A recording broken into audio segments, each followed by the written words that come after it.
O Ois Clube de Adivinhação. Klein apertou a meia cartola e caminhou pela escada em direção à porta principal. Klein não estava vestido com sua roupa formal habitual. Hoje, ele vestia uma camisa branca e um colete de cor clara, combinado com um fino blusão preto, fazendo parecer mais animado do que antes. Este conjunto de roupas era mais adequado para o combate e custou apenas 1 libra, incluindo a taxa do pequeno bolso costurado no colete. Comparado com o terno que ele comprou, era tão barato que trouxe lágrimas aos seus olhos. Ele acariciou o revólver em seu coldre, assim como as garrafas de metal em seu minúsculo bolso interno. Klein então pegou o retrato e entrou no clube de adivinhação. Sem nenhuma surpresa, ele encontrou a bela atendente Angélica. Boa tarde, Sr. Moretti. Achei que você viria só daqui a alguns dias. A Angélica foi pega de surpresa antes de revelar imediatamente um sorriso brilhante. Klein tirou o chapéu e suspirou. Boa tarde, está, Angélica. Eu tive um sonho ao meio-dia. Sonhei com o Sr. Anás Vincent e assuntos relacionados a ele. Você sabe que, como adivinho, não posso ignorar nenhum sonho. Pode ser uma revelação do divino. Confusa com suas palavras de charlatão, Angélica assentiu pensativa e perguntou por curiosidade. Com o que você sonhou? Eu vi Anás Vincent discutindo com alguém. Klein passou a ela o pedaço de papel dobrado em sua mão. Enquanto Angélica desdobrava o retrato, ele beliscou sua glabela e observou a cor de suas emoções. Esta pessoa, Angélica, olhou para o retrato realista e mergulhou em pensamentos profundos. Klein viu suas emoções se transformarem em um pensamento azul, uma reação normal. Esta pessoa, Angélica, murmurou mais uma vez. Ela lentamente olhou para cima e disse, eu o conheci antes. A mente de Klein girou quando ele imediatamente perguntou, quando, não lembro a data exata, talvez um mês atrás, eu o vi acompanhando o Sr. Vincent até a porta discutindo algo em voz baixa. Tenho uma profunda impressão dele por causa de suas sobrancelhas grossas e bagunçadas, assim como o raro sorriso do Sr. Vincent, descreveu Angélica ao se lembrar. Sim, ele tinha um par de olhos azul acinzentados e, como a maioria dos homens de sua idade, tinha pouco cabelo na cabeça. Você o encontrou de novo antes ou depois disso? Perguntou Klein gentilmente. Angélica balançou a cabeça. Não tenho certeza disso. Eu nem sei o nome dele. Para ser honesta, se não fosse você, eu teria suspeitado que qualquer pessoa que me mostrasse um retrato como este fosse um policial investigando a morte do Sr. Vincent. E não acho estranho, não importa qual revelação você receba, pois você é um verdadeiro vidente.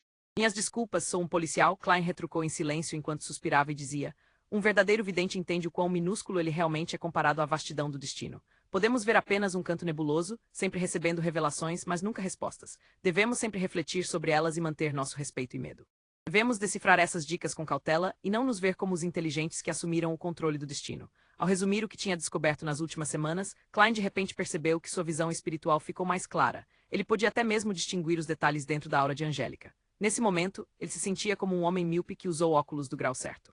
Isso minha poção de vidente começou a produzir sinais claros de digestão? Klein ficou atordoado em descrença. Nunca imaginei que um vidente como você ainda pudesse manter tanto medo e respeito pelo destino. É realmente admirável, disse Angélica com seriedade. Ela tinha visto muitas pessoas no clube de adivinhação que afirmavam ver a verdade e ter a capacidade de mudar o destino depois de aprender alguns métodos de adivinhação. Klein retraiu seu olhar e riu. Quanto mais você souber, melhor poderá entender o quão pequenos realmente somos. Enquanto dizia isso, ele verificou a condição de seu corpo e refletiu sobre suas experiências passadas. Ele poderia basicamente restringir a essência da técnica de atuação a ações correspondentes ao nome da poção, compreensão das leis ocultas que regem a função, bem como o cumprimento estrito dessas leis. Só assim ele poderia mudar o estado de seu corpo, coração e alma, tornando-os mais próximos da psique remanescente na poção, de modo a digeri-la aos poucos.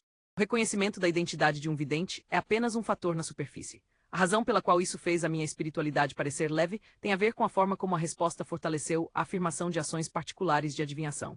E essas ações formam coletivamente as regras para digerir a poção de vidente. Para ajudar os outros a interpretar as revelações e orientá-los em uma direção melhor. Ainda assim, manter sempre o medo e respeito em relação ao destino. Não se pode ser muito egoísta, muito orgulhoso ou acreditar cegamente nas próprias interpretações. Essas são as leis que posso pensar por enquanto, bem como a essência da técnica de atuação que me guiará para o futuro.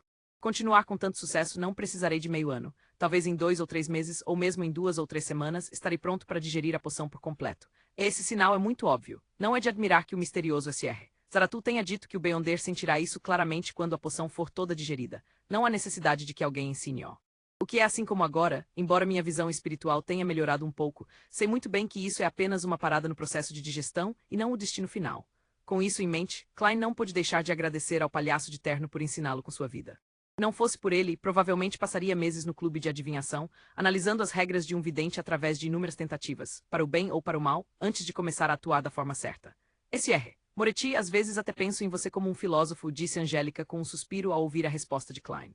No meu círculo de amigos, o termo filósofo é usado para repreender alguém. Klein estava de bom humor. Dito isso, ele se curvou, colocou o chapéu e saiu depois de se despedir.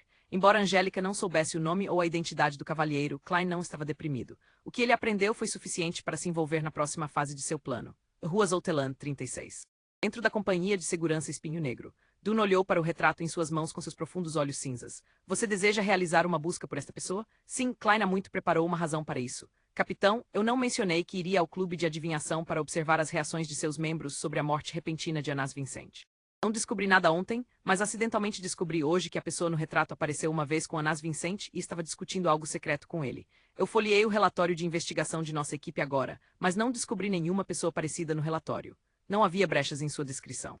Mesmo que Dune Smith levasse esse retrato para o clube de adivinhação, obteria a mesma resposta de Angélica. Dune desviou o olhar do retrato e riu. Pelo que parece, os fundos de compensação não foram um desperdício. Capitão, sua memória não está ruim? Porque você mencionaria a compensação neste momento? Klein manteve um sorriso e não disse uma palavra. Isso foi desenhado por você. Dune perguntou de passagem. Sim, eu desenhei com a ajuda de magia ritualística, Klein respondeu completamente honesto. Claro, falar a verdade e revelar toda a verdade eram duas questões diferentes. Dune assentiu de leve e disse, faça com que o velho Neil crie mais alguns conjuntos. Farei com que Kenley e Royale investiguem e peçam a cooperação do departamento de polícia. Esta pista for de alguma utilidade, você terá contribuído muito mais uma vez. Que a deusa nos abençoe. Klein bateu em 4 pontos em seu peito enquanto parecia anormalmente devoto. Para ele, tudo o que precisava de Dune e companhia era descobrir o nome e a identidade do homem no retrato. Ele poderia adivinhar sua localização acima da névoa cinza. Apesar de ser seu dia de folga, Klein não voltou para casa de imediato depois de deixar a companhia de segurança Espinho Negro. Em vez disso, ele pegou a carruagem pública para o porto e chegou em frente à entrada do bar do Dragão Maligno.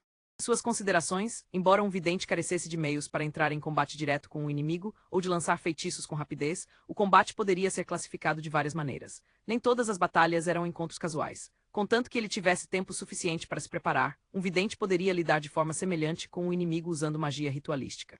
Foi exatamente assim que ele resolveu o incidente de adivinhação do espelho mágico na casa de Selena. E isso também significava que era melhor que um vidente trouxesse os óleos essenciais, ervas e pequenas velas para evitar ficar em uma situação em que tais materiais não estivessem disponíveis quando fossem mais necessários, resultando assim em uma morte indefesa. Afinal, nem todo mundo era como Selena, que tinha toda uma variedade de itens de misticismo que poderiam ser usados. Quanto aos que ele solicitou, como Klein praticava com frequência, já tinha usado a maioria deles. Ele guardou o que sobrou em seu minúsculo bolso interno. Ele deu um tapinha na nota de dinheiro em seu bolso e abriu a porta do bar do Dragão Maligno e entrou. Era meio-dia e não havia muitos clientes no bar. Tampouco havia luta de ratos ou lutas de boxe. Estava quieto e não animado o suficiente. Klein observou os convidados bebendo cerveja e jogando cartas enquanto caminhava em direção à sala de bilhar que levava ao mercado negro. Nesse momento, ele viu um velho musculoso sair com uma jaqueta rasgada de almirante sobre os ombros. Você é o amigo que o velho Neil trouxe da última vez? Cheirando a álcool, o velho de olhos azuis e cabelos castanhos bagunçados avaliou Klein e riu. Klein adivinhou sua identidade, tirou o chapéu e fez uma reverência. Sim, como posso me dirigir a você? O velho Neil sempre menciona você. Eu sou o chefe aqui, Swain. Os braços do velho de olhos azuis eram grossos e musculosos. Ele tinha músculos firmes e o porte de um oficial militar. Ex-capitão dos punidores mandatários de Tingen, há rumores de que ele já fez parte da Marinha Real? Klein respondeu educadamente. Certo. Se você precisa de dinheiro, sinta-se à vontade para me procurar. Swain riu quando mencionou antes de caminhar em direção ao balcão do bar. Nesse momento, o coração de Klein se agitou quando ele imediatamente chamou. Espere um momento, Sr. Swain, tenho algo que gostaria de pedir a você. Swain parou em seus passos, virou-se no meio do caminho e disse com uma risada. Você parece bem muito parecido. Não estou tendo problemas de memória. Os cantos dos lábios de Klein se contraíram quando ele apontou para o retrato que desenhou e perguntou. Você já encontrou este cavalheiro antes? De repente, ele percebeu que Selena provavelmente tinha sido trazida por Anas Vincent para o mercado negro. Isso resultou no conhecimento de Elizabeth sobre o bar do Dragão Maligno também. Então, o homem no retrato que tinha algum relacionamento com Anas Vincent poderia ter vindo aqui antes. Swain deu uma olhada cuidadosa e respondeu em afirmação. Eu me lembro dele. Ele me perguntou se eu tinha documentos ou itens relacionados ao pico principal da Cordilheira Ornacis. Documentos e itens relacionados ao pico principal da Cordilheira Ornacis. Klein ficou surpreso quando de repente conectou isso a outro assunto. Quando ele estava pegando emprestado a edição do jornal relacionada ao pico principal da Cordilheira Ornacis na biblioteca de Deweyville, o bibliotecário mencionou casualmente que alguém tinha acabado de devolvê-lo. Portanto, ele ainda se lembrava muito bem e não precisava folhear seus cartões de visita para determinar se o homem existia. O cavalheiro que pegou emprestado a edição do jornal antes de mim pode ser aquele no retrato, o senhor que presenciou a troca do caderno da família Antigonus.